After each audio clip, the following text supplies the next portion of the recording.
बुद्धी जर स्थिर ठेवायची असेल, कमी वेळामध्ये योग्य निर्णय घ्यायचा असेल, तर त्यासाठी उपासना ही गणेशाची करावी लागेल. कारण गणेशाच्या उपासनेने बुद्धी स्थिर होते. आपल्याला माहीत आहे गणेशाचं वाहन काय? मूषक, उंदीर. किती चंचल प्राणी. एक क्षणसुद्धा एका ठिकाणी स्थिर होत नाही. एकदा जर कपाटात घुसलं ना, आपलं काम केल्याशिवाय बाहेरच्याला भणकसुद्धा लागू देत नाही. चंचल प्राणी, रात्री विश्रामसुद्धा करत नाही.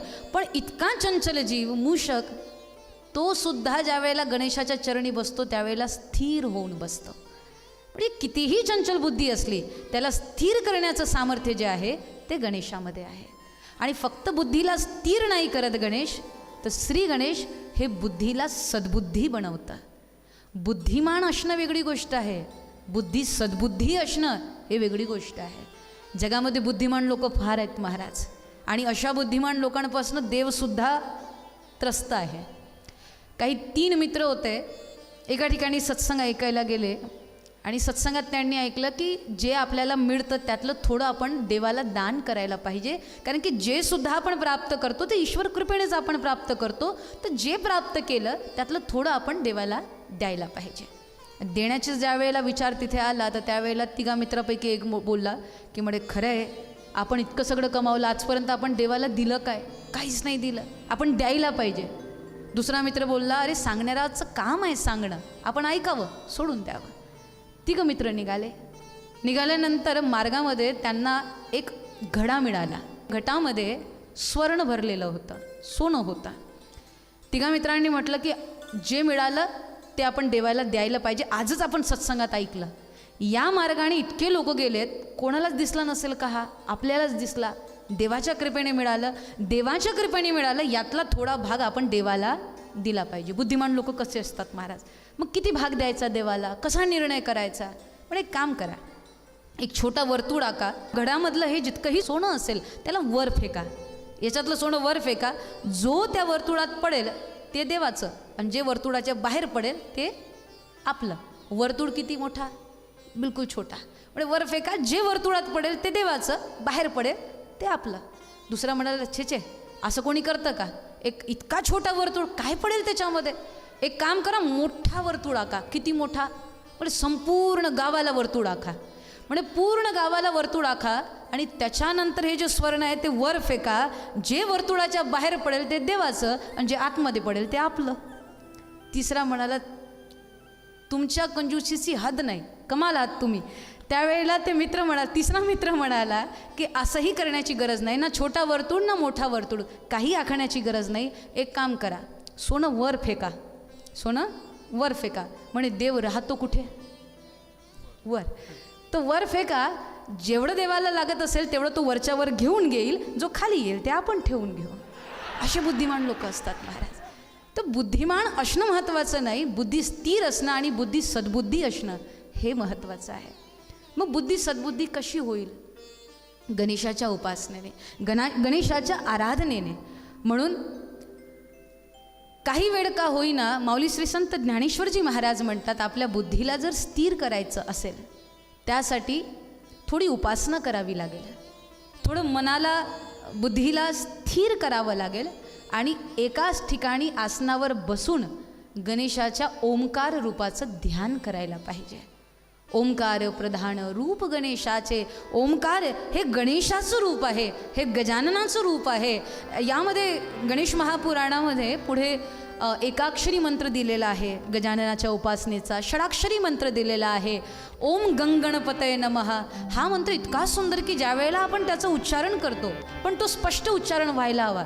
म्हणजे ओम गणपतये नमः. काही लोक म्हणतात ओम गणपतये नमः. गम नाही आहे तिथे, ओम गणपतये नमः. आणि जर ते व्यवस्थित पद्धतीने बोलता येत नसेल तर हरकत नाही, मग स्थिर व्हा आणि स्थिर होऊन ओंकाराचा जप करा.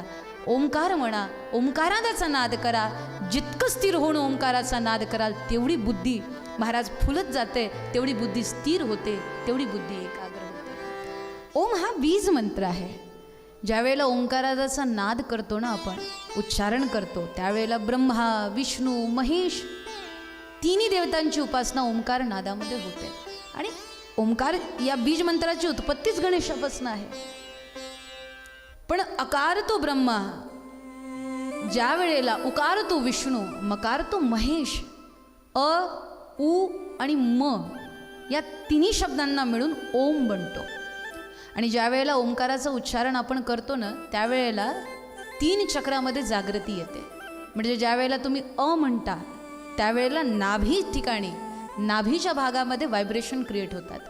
ज्या वेळेला आपण ऊचा उच्चारण करतो त्यावेळेला हृदयस्थानी व्हायब्रेशन क्रिएट होतात. आणि ज्या वेळेला आपण म म्हणतो तेव्हा आज्ञा चक्राजवळ व्हायब्रेशन क्रिएट होतात. आणि या तिन्ही चक्राचं महात्म्य असं की जर आपल्याला आपल्या जीवनामध्ये निर्माण कार्य करायचं असेल, त्यासाठी नाभी चक्र जागृत होणं हे फार गरजेचं असतं. ज्या व्यक्तीचं नाभी चक्र जागृत असेल तो नवनवीन निर्माण कार्य करेल, त्याला नवीन आयडिया येईल, नवीन योजना, नवीन काही ना काही त्याला वेगवेगळे कल्पना त्याच्या बुद्धीमध्ये येत राहील. म्हणजे निर्माणाचं कार्य, कारण की ब्रह्माजींचं प्राकट्य कुठून झाला? नाभीपासनं. शांताकारम भुजग शयनम, ज्या वेळेला भगवान विष्णू क्षीरसागरमध्ये शयन करत होते त्यावेळेला नाभीमधून ब्रह्माजी प्रकट झाले. कमळ निघाला आणि त्या कमळावर ब्रह्माजीचा प्रादुर्भाव झाला. आणि ब्रह्माजीचं जे कार्य आहे ते निर्माण करण्याचं आहे. म्हणून ज्याचं नाभी चक्र जागृत होतं तो व्यक्ती नवीन योजना, नवीन कल्पना यांनी भारलेला असतो. तो नवीन नवीन कार्य करत राहतो. पण फक्त निर्माण करणं इतकंच योग्य नाही आहे. निर्माण केल्यानंतर त्याचं लालन पालन व्हावं हेही महत्त्वाचं आहे. त्यासाठी हृदयस्थानी असलेला या हृदयचक्राला जागृत करण्यासाठी ऊचा उच्चार केला जातं. म्हणजे ओंकाराच मधला अ म्हणजे ब्रह्मा, उ म्हणजे विष्णू, ते हृदयस्थानी आहे. तर ज्या वेळेला आपण ओंकाराचा नाद करतो, ऊचा उच्चारण होते, त्यावेळेला हृदयस्थानी व्हायब्रेशन क्रिएट होतात. म्हणजे जे निर्माण आपण केलं त्याला टिकवता आपल्याला येतं. आणि ज्या वेळेला आपण मचा उच्चारण करतो, म म्हणजे महेश्वर, त्यावेळेला जे निर्माण कार्य केलं तर ते आपण त्याचं लालन पालन करतो, त्याला वाढवतो सुद्धा, पण त्याच्यात बांधून आपण राहत नाही. म्हणजे कधीही सोडण्याची जर वेळ आली तर आपली मानसिकता एवढी तयार असते की आपण सोडून त्याला निवृत्ती मार्गाला लागू शकतो. ही अवस्था प्राप्त होते एक ओंकाराच्या उच्चारणाने.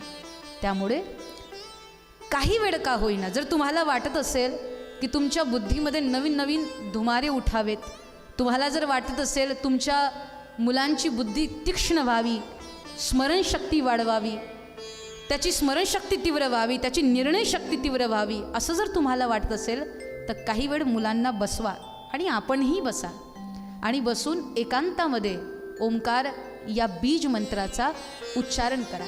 निवांत बसा. असा काही वेळ, एक 24 तासामधून असा काही एक वेळ काढा की त्यावेळेला तुम्ही काहीच करत नाही आहे आणि ओंकाराचा नाद करताय, तुम्ही उच्चारण करताय. काही वेळ निवांत बसा आणि निवांत बसून त्या बीज मंत्राशी आपल्या स्वतःला जोडण्याचा प्रयत्न करा. अ उ म याच्या मिलनाने, याच्या समन्वयाने ओंकार बनतो. कधीतरी निवांत बसा. आपण तर आजच्या समाजामध्ये आजच्या लोकांना निवांत बसणं म्हणजे काय हे सुद्धा माहिती नाही. कारण की काही ना काही उद्योग आपले चालूच असतात. म्हणजे टी व्ही बंद केला तर कम्प्युटर चालू आहे, कम्प्युटर बंद केला तर वायफाय चालू आहे, वायफाय बंद केला तर मोबाईल चालू आहे. काही ना काही चालूच असतं.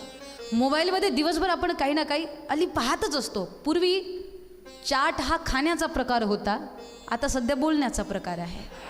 निवांत आपल्याला बसताच येत नाही, निवांत आपल्याला बसताच येत नाही. तर काही वेळ का होईना आपण एकांतात बसावं आणि ओंकाराचा नाद करावा. बरेचदा असं पाहिलं जातं, मी एक आग्रहपूर्वक आपल्याला निवेदन करेल की जर आपल्याला वाटत असेल आपल्या बुद्धीमधून नवीन योजना, नवीन संकल्पना उठावी, निर्माण करता तुम्ही बनावे, तुमच्या व्यवहारामध्ये प्रगल्भता वाढावी असं जर तुम्हाला वाटत असेल, तुमची बुद्धी स्थिर व्हावी, तुमची बुद्धी सद्बुद्धी व्हावी, तुमची निर्णयशक्ती वाढावी असं जर तुम्हाला वाटत असेल तर खरंच काही वेळ बसा निवांत आणि ओंकाराचं उच्चारण करून बघा.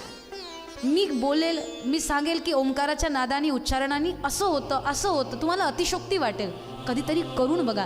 अध्यात्म हा बोलण्याचा विषय नसतो, अध्यात्म हा अनुभवाचा विषय असतो. म्हणून अनुभव हे स्वतः आपण करून पाहायला पाहिजे. आपण तर पूजेला सुद्धा बसतो ना, त्यावेळी सुद्धा आपल्या हातात मोबाईल असतो महाराज.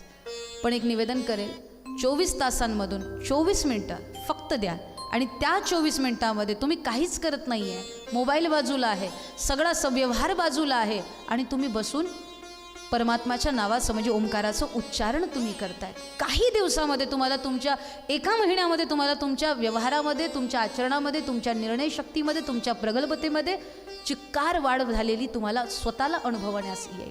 हे फार गरजेचं आहे. कारण की बुद्धीला जोपर्यंत तुम्ही विश्राम देणार नाही ना, तोपर्यंत बुद्धी नवीन त्याने काम करू शकणार नाही. म्हणून देवाची योजना किती सुंदर आहे. पूर्ण दिवस व्यतीत होतो, त्याच्यानंतर काय येते? रात्र. आणि रात्रीला जेव्हा आपण आराम करतो त्यावेळेला दुसरा दिवस म्हणजे सकाळ आपला हा आनंदाने भरून निघतो. पण आता असं होतं की रात्रीला सुद्धा आपण पूर्ण झोप घेत नाही. जर बुद्धीला आराम दिला नाही, बुद्धीला जर विश्राम दिला नाही, ती दुसऱ्या दिवशी काम करेल तरी कशी? स्वाभाविक आहे, ज्या वेळेला आपण बुद्धीला थोडा आराम देऊ, त्याच्यानंतर ज्या वेळेला काम करू त्यावेळेला नवीन उल्हासाने, नवीन आनंदाने, उमंगाने आपण कामाला लागू. 1-2 लाकड तोडे होते. सुंदर कथा आहे, त्याच्यावरून आपण याचा सार समजू शकतो. जे मला सांगायचं आहे ते तुम्ही या कथेमधून समजू शकता. 2 लाकड तोडे होते. त्यामधला एक तास काम करायचा आणि 1 तास काम करायचा आणि 15 मिनिट आराम करायचा.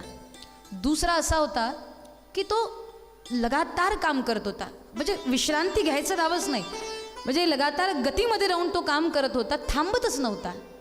पण दिवसाच्या शेवटी दोघांनी बघितलं की जो 1 तास काम करतो आणि 15 मिनटं विश्रांती करतो त्यांनी जास्त लाकडाच्या मोड्या तोडून तयार केल्या आहेत. आणि दुसरा जो राबतोय, लगातार काम करतोय, त्याच्या लाकडाच्या मोड्या थोड्या कमी तयार झाल्या.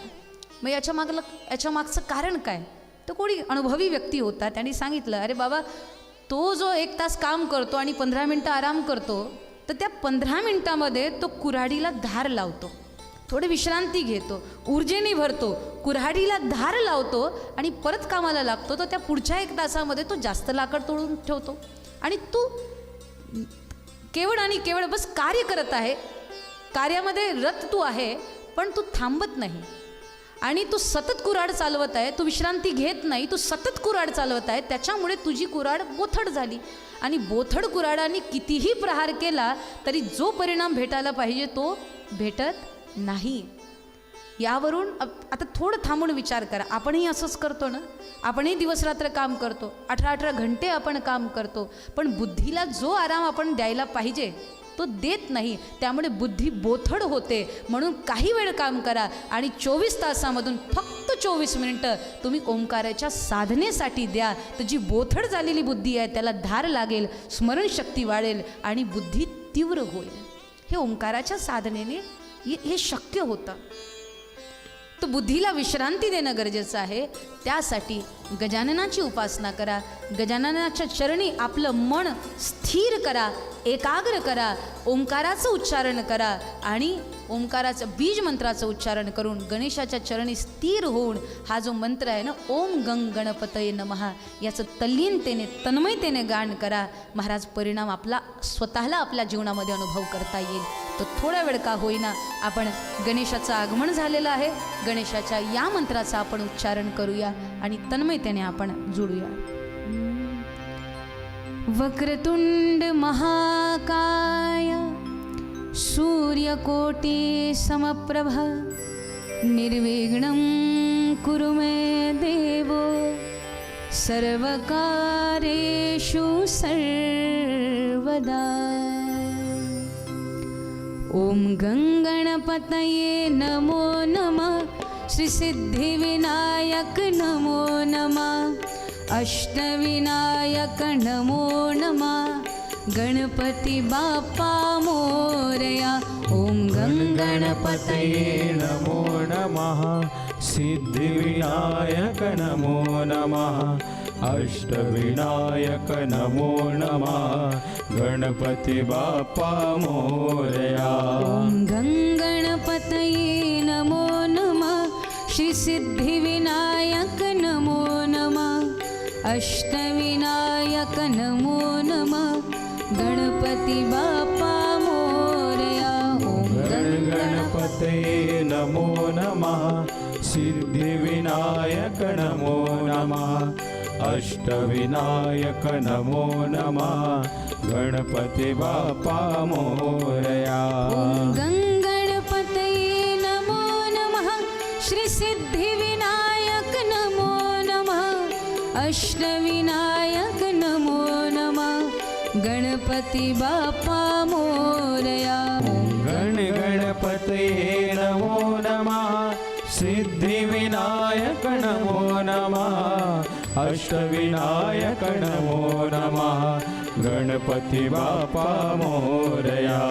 गणपतये नमो नमः सिद्धिविनायक नमो नमः अष्टविनायक नमो नमः गणपती बाप्पा मोरया. ॐ गणपतये नमो नमः सिद्धिविनायक नमो नमः अष्टविनायक नमो नमः गणपती बाप्पा मोरया. ॐ गणपतये नमो नमः सिद्धिविनायक नमो नमः अष्टविनायक नमो नमः गणपती बाप्पा मोरया. ॐ गणपतये सिद्धिविनायक नमो नमः अष्टविनायक नमो नमः गणपती बाप्पा मोरया.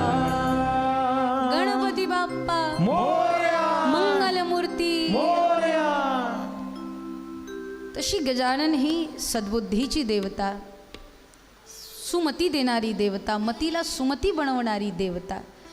त्यामुळे प्रत्येकालाच गणेशाची आराधना उपासना करायला पाहिजे.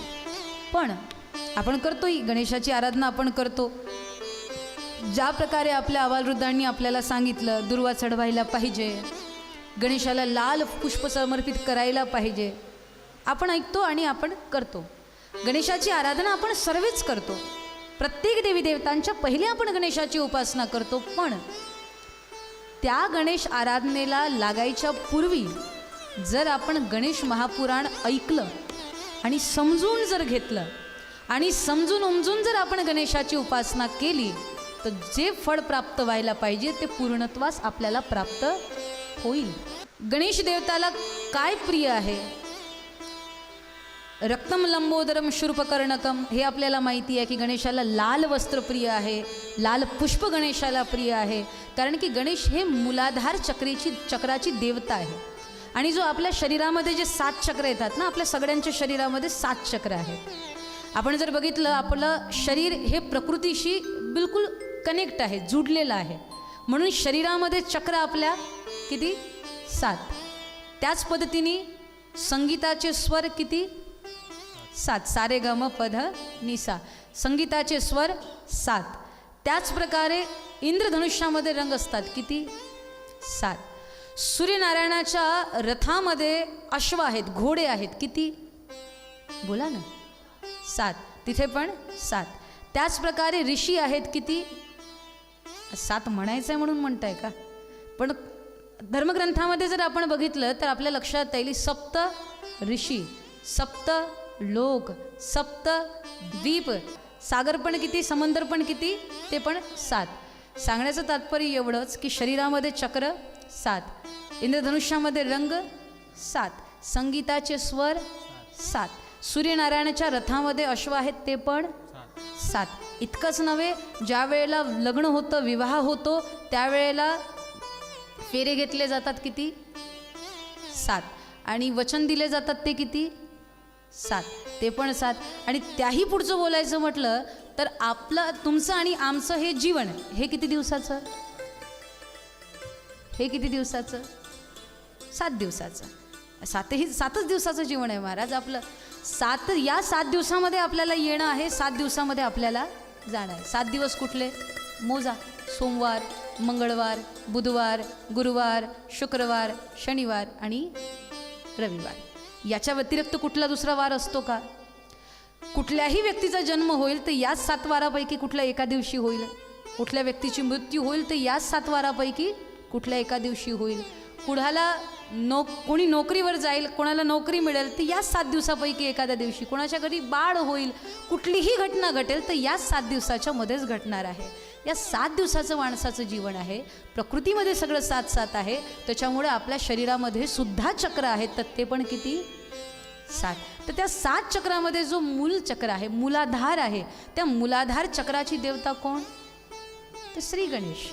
त्या मूलाधार चक्राचा रंग हा लाल आहे, म्हणून गणेशाच्या उपासनेमध्ये लाल रंगाचा उपयोग आपण जास्त करतो. म्हणजे गणेशाला वस्त्र आपण धारण करवतो तर ते पण लाल, पुष्प समर्पित करतो ते पण लाल. तर हे आपल्याला माहिती आहे. पण जर आपण गणेश पुराणाच्या माध्यमातून, गणेश पुराणामध्ये जर स्नान करून आपण गणेशाच्या उपासनेसाठी मंदिरात जाऊ, म्हणजे गणेशाची आराधना करायला ज्यावेळेला जाऊ, तर उपासना करताना कुठेही चूक होणार नाही, कुठेही त्रुटी राहणार नाही. आणि ज्यावेळेला बाप्पा आपल्या घरी 10 दिवसासाठी येत आहेत, तर बाप्पांना काय आवडतं, कुठल्या गोष्टींनी बाप्पा प्रसन्न होतात? स्वाभाविक आहे, तुमच्या घरी सुद्धा एखाद कोणी पाहुणा येत असेल, कुठला आवडता व्यक्ती जर तुमच्या घरी येत असेल, तर त्याही व्यक्तीबद्दल तुम्ही थोडीफार माहिती ठेवता की त्याला कुठली भाजी आवडेल, त्याला काय करायला आवडेल, त्याला कुठल्या गोष्टीमध्ये त्याला आवड आहे, त्या व्यक्तीच्या आवड निवडबद्दल सुद्धा तुम्ही लक्ष ठेवता, जेणेकरून तो कुठे नाराज व्हायला नको. तर ज्या वेळेला 10 दिवसांसाठी बाप्पा आपल्या घरी येत आहेत, तर बाप्पांना काय आवडतं, काय केल्याने बाप्पा प्रसन्न होतात, काय न केल्याने बाप्पा संतुष्ट होतात, काय करायला पाहिजे, कुठला नैवेद्य लावायला पाहिजे, कुठलं पुष्प समर्पित करायला पाहिजे, जर हे सगळं समजून आपण गणेशाची आराधना, आव्हान आणि उपासना करू, तर उपासनेमध्ये कुठेही त्रुटी राहणार नाही. आणि ती उपासनेची पद्धती जर आपल्याला शिकायची असेल, तर त्याचा मार्ग म्हणजे हे श्री गणेश महापुराण. त्या गणेश पुराणाच्या माध्यमातून आपल्याला स्तवन, आपल्याला मंत्र, आपल्याला उपासना, आपल्याला आराधनाचा मार्ग हा सर्व प्राप्त होतो, तो एका ग्रंथामधून. आणि तो ग्रंथ म्हणजे श्री गणेश महापुराण. म्हणून आपण जसं काल बोललो की त्या त्या देवतांच्या उपासनेच्या वेळी त्या त्या देवतांचं चरित्र कथन आपण ऐकायला पाहिजे. आणि ज्यावेळेला बाप्पा 10 दिवसांसाठी आपल्या घरी आहेत, रोज आपण थोडं थोडं बाप्पांच्या आवडीनिवडीबद्दल जेव्हा जाणून घेऊ की बाप्पांना काय दिल्याने बाप्पा प्रसन्न होतात, कुठलं पुष्प समर्पित केल्याने बाप्पा प्रसन्न होतात, किंवा बाप्पांना अथर्वशीर्षाची आवर्तनं आपण ऐकावी तेव्हा बाप्पा प्रसन्न होतील, की बाप्पा आपलं वर्तन पाहून प्रसन्न होतील, या सर्व गोष्टींना जेव्हा आपण लक्षात ठेवून ज्यावेळेला गणेशाची आराधना करू, उपासना करू, त्यावेळेला ही बुद्धीची देवता श्री गणेश आपल्याला भरभरून आशीर्वाद देईल. त्यासाठी गणेश पुराणाचं चिंतन, गणेश पुराणाचं दर्शन या 10 दिवसांमध्ये आपल्याला इथून पुढे करायचं आहे. मूल रूपाने जर आपण बघितलं तर गणेशाच्या आराधनेसाठी गणेश पुराण हे एक प्रधान ग्रंथ आहे. या भारतवर्षामध्ये ग्रंथसंपदेची कमी नाही. म्हणजे वाङ्मय जर आपण बघितले तर आपल्याजवळ धर्मग्रंथ हे अपार आहेत. म्हणजे 4 वेद, त्या 4 वेदांचे उपवेद, 4 वेदांचे नाव सगळ्यांना माहिती आहे. ऋग्वेद, यजुर्वेद, सामवेद, अथर्ववेद, हे 4 वेद. त्या 4 वेदांचे उपवेद इतकंच नव्हे, 6 शास्त्र पण आपल्याकडे आहेत. 6 शास्त्र, त्यानंतर आपल्याकडे पुराण आहेत. किती? 1 नाही, 2 नाही, तब्बल 18 पुराणे आपल्याकडे आहेत. इतकंच नव्हे, आपल्याकडे रामायणसुद्धा आहे. किती? तेही 100पेक्षा जास्त. नावसुद्धा माहिती नाही आपल्याला, इतके रामायण आपल्याजवळ आहेत. म्हणजे आपण बघा, उत्तर रामायण आहे, मैथिली शरणगुप्तांनी लिहिलेली भवभूती रामायण आहे, एक कंब रामायण आहे, एकल रामायण आहे, अध्यात्म रामायण आहे, लवकुश रामायण आहे, रामचरितमानस आहे. अशी 100पेक्षा अधिक रामायण आपल्याजवळ, आपल्या भारतीय लोकांजवळ उपलब्ध आहे. इतकंच नव्हे तर आपली ग्रंथसंपदा इतकी मोठी आहे की आपल्याकडे गीता पण आहे. तर किती? आपल्याला फक्त एकच माहिती आहे, श्रीमद भगवद्गीता. पण फक्त एकच आहे का? नाही, आपल्याजवळ 1पेक्षा जास्त भगवद्गीता आहे. एक गीता, भगवद्गीता, जी श्रीकृष्णाने अर्जुनाला सांगितली कुरुक्षेत्राच्या भूमीमध्ये. ते गीत गायलं गोविंदानी, ते गीत म्हणजे भगवद्गीता. पण फक्त एक भगवद्गीता नाही आहे आपल्याकडे. जर तुम्ही भागवत उघडून बघितलं तर भागवतामध्ये उद्धव गीता आहे, एक हंस गीता येते. त्याचप्रकारे भगवान महादेव आणि माता पार्वती यांच्यामध्ये जो संवाद झाला त्या ग्रंथाचं नाव आहे गुरुगीता.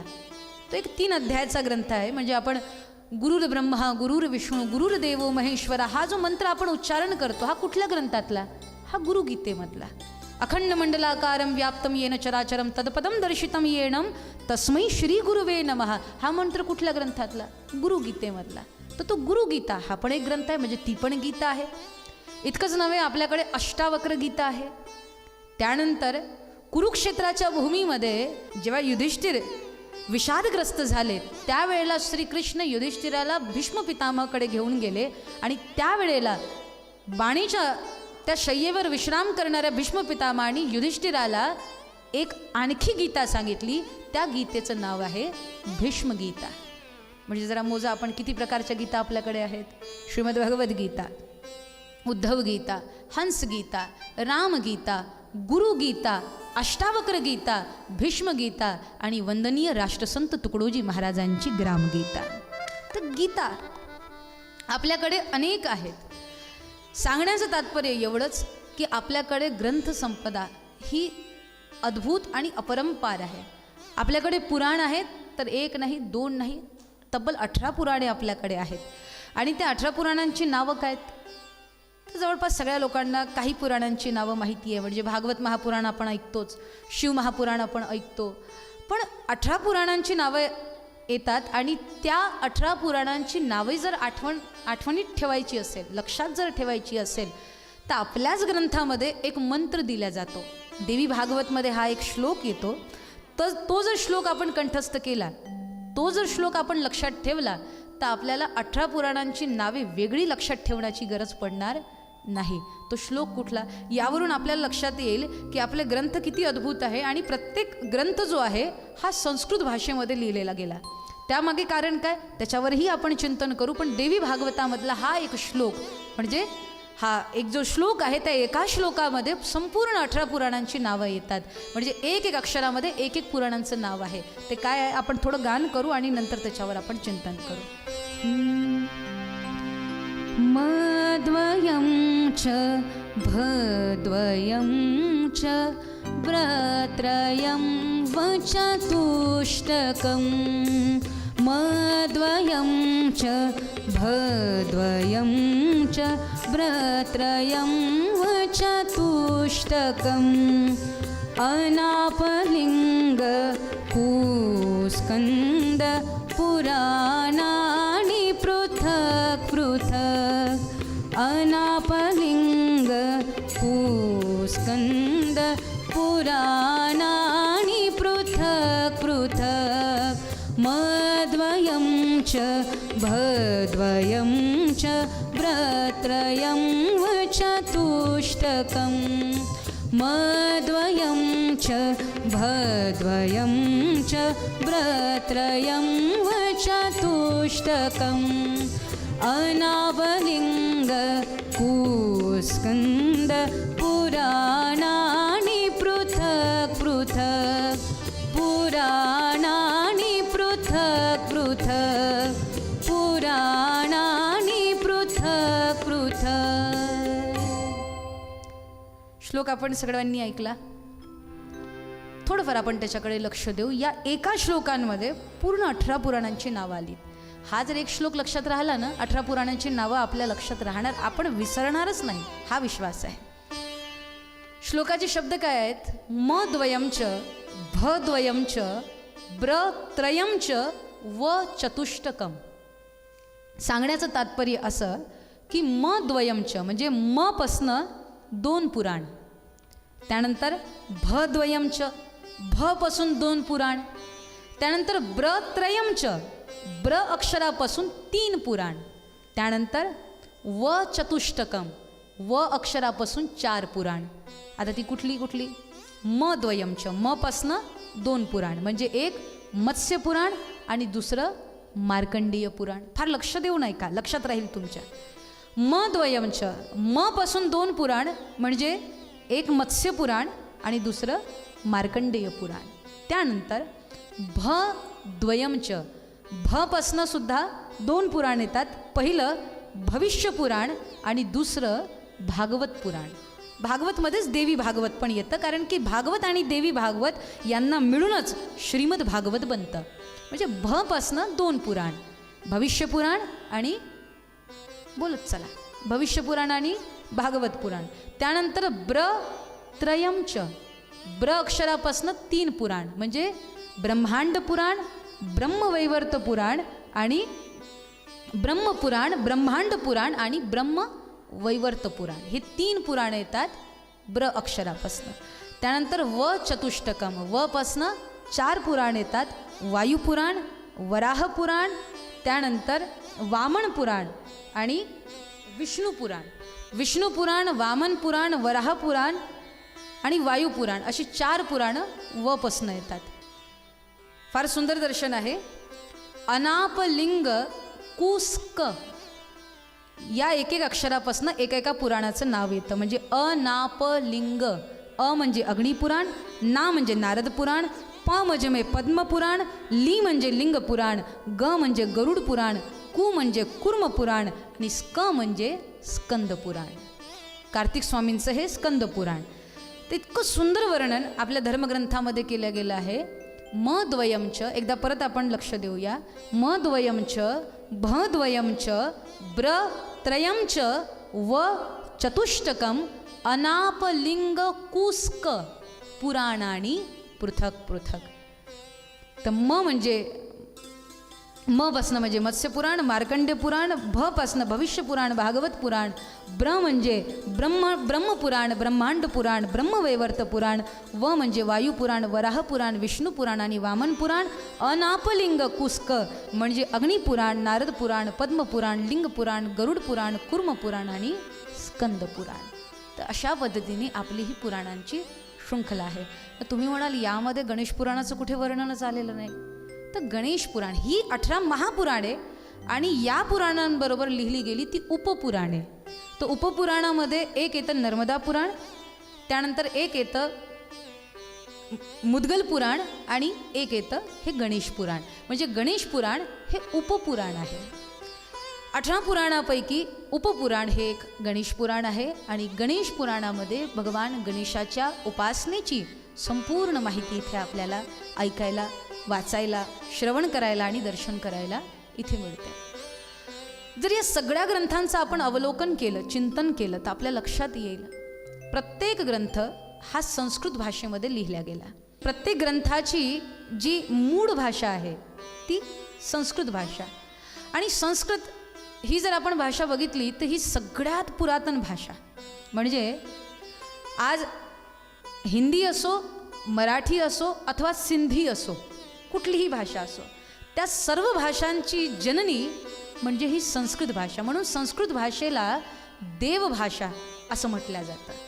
संस्कृत भाषेपासून सर्व भाषांची उत्पत्ती होते. कारण सगळ्यात जास्त शब्दकोश जर कुठल्या भाषेमध्ये असेल तर ती संस्कृत भाषा. संस्कृत भाषा ही जगातील एकमात्र अशी भाषा आहे की जी बोलते वेळी जिभेच्या संपूर्ण मांसपेशीचा उपयोग केला जातो. म्हणजे एका पद्धतीने जिभेचा व्यायाम हा संस्कृत बोलण्याने होतो. म्हणून ज्या पद्धतीने आपण शरीराच्या स्वस्थतेसाठी व्यायाम करतो, उपासना करतो, सूर्यनमस्कार करतो, त्याच पद्धतीने जिभेच्या उच्चारणाच्या स्पष्टीकरणाकरता, जिभेच्या व्यायामाकरता आपल्याला पाहिजे की आपण संस्कृताच्या श्लोकांचा उच्चारण करायला हवा. आपण अथर्व शीर्षाचा पाठ मोठमोठ्याने करायला हवा. आपण संस्कृतचे जितके श्लोक असतील, म्हणजे भगवद्गीता असेल, अध्याय वाचायला हवा, तो आपल्याला कंठस्थ व्हायला हवा. कारण की ज्या वेळेला आपण संस्कृत बोलतो त्यावेळेला आपल्या बोलण्यामध्ये स्पष्टता येते. ज्या वेळेला आपण संस्कृत बोलतो त्यावेळेला आपल्या जिभेचा व्यायाम होतो. नियम असा होता स्वतंत्र भारतामध्ये की ज्या देशामध्ये त्यांच्या ग्रंथाची जी भाषा असेल तीच त्या देशाची राष्ट्रभाषा असं मानलं जाईल. पण आपलं हे दुर्भाग्य, आपलं दुर्दैव म्हणावं की आपल्या ग्रंथाची भाषा जरी संस्कृत असली तरी संस्कृत जाणून घेण्याची, संस्कृत बोलण्याची किंवा संस्कृत शिकण्याची आपली तेवढी उत्सुकता नसते किंवा तेवढी व्याकुलता आपल्या मनात नसते.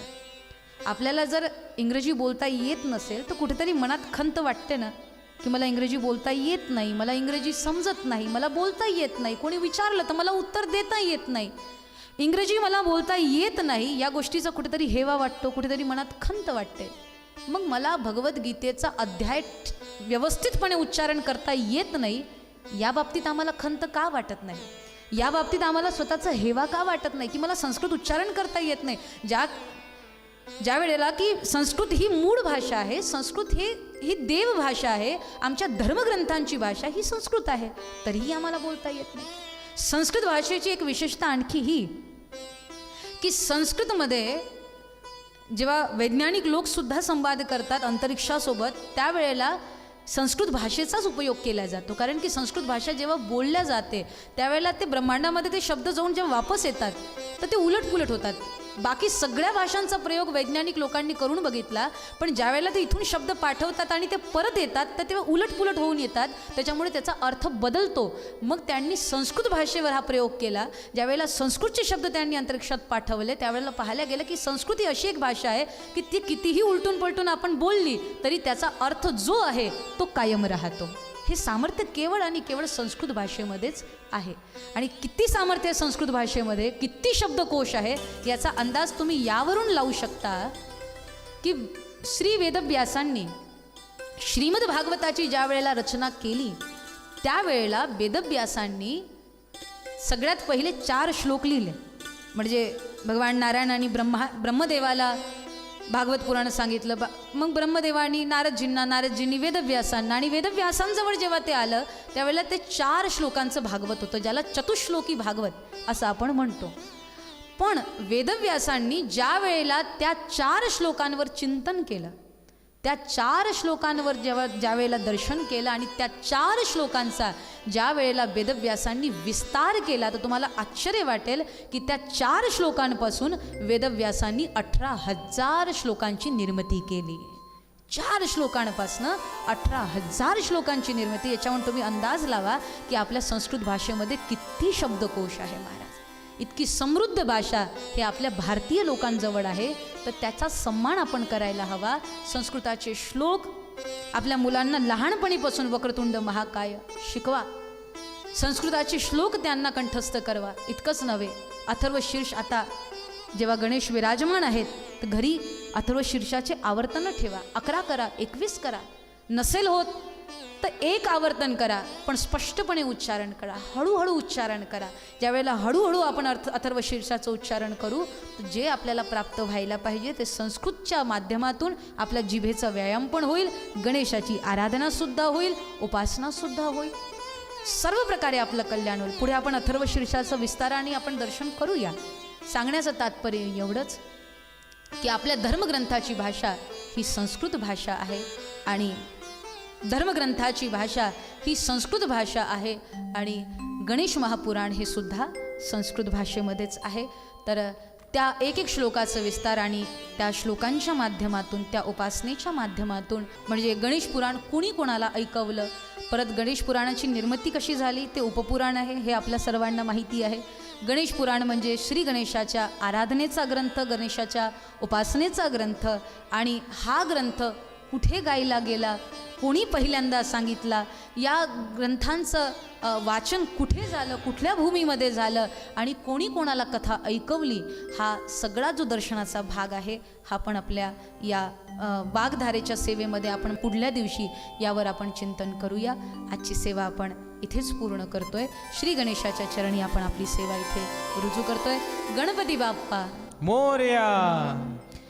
गुरुदेव तुम्हारी जय जय हो, गिरनारी तुम्हारी जय जय हो. गुरुदेव तुम्हारी जय जय हो, गिरनारी तुम्हारी जय जय हो. गिरनारी तुम्हारी जय जय हो, गिरनारी तुम्हारी जय जय हो. अलगारी तुम्हारी जय जय हो, अलगारी तुम्हारी जय जय हो. भयहारी तुम्हारी जय जय हो, भयहारी तुम्हारी जय जय हो. अलगारी तुम्हारी जय जय हो, अलगारी तुम्हारी जय जय हो. गिरनारी तुम्हारी जय जय हो, गिरनारी तुम्हारी जय जय हो. जय जय गुरु महाराज गुरु, जय जय परब्रह्म सद्गुरु, जय जय गुरु महाराज गुरु, जय जय परब्रह्म सद्गुरु. जय जय गुरु महाराज गुरु, जय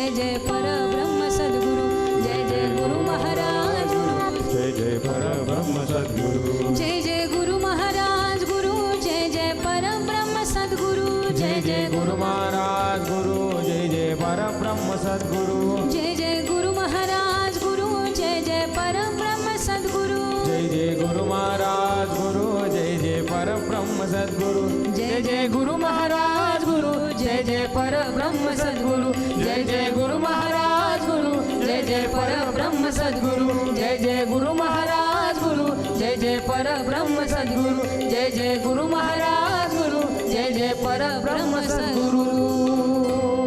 बोल गजानन गणपती महाराज की जय बोल सद्गुरु सरकार की जय पंढरीनाथ भगवान की जय नमः पार्वती पतये हर हर महादेव. गणपती बाप्पा मोरया, मंगलमूर्ती मोरया. वा माऊली, आजची कथा ऐकून खरंच मनामध्ये सकारात्मक विचारांचा संचार झाला. गणपती बाप्पाच्या कथा सुद्धा किती सुंदर आहेत माऊली. जीवनामध्ये आपल्याला किती गोष्टी शिकायला मिळाल्या आज खरंच. आणि ह्या गोष्टी नुसत्या ऐकायच्या नाही आहेत, तर आपल्याला अंमलात सुद्धा आणायच्या आहेत. आणि त्यासाठी आपल्याला रोज ही कथा ऐकायची आहे, उद्यासुद्धा ऐकायची आहे. त्यासाठी आज इथेच थांबूया. उद्या पुन्हा भेटूया मनात भक्तिभाव आणि ओठावर पांडुरंगाचे नाव घेऊन. तुम्ही पाहत राहा तुमचा आमचा लाडका कार्यक्रम गजर कीर्तनाचा सोहळा आनंदाचा. स्पेशल पार्टनर गोपुरम कुंकू आणि हळदी पावडर. रामकृष्ण हरी.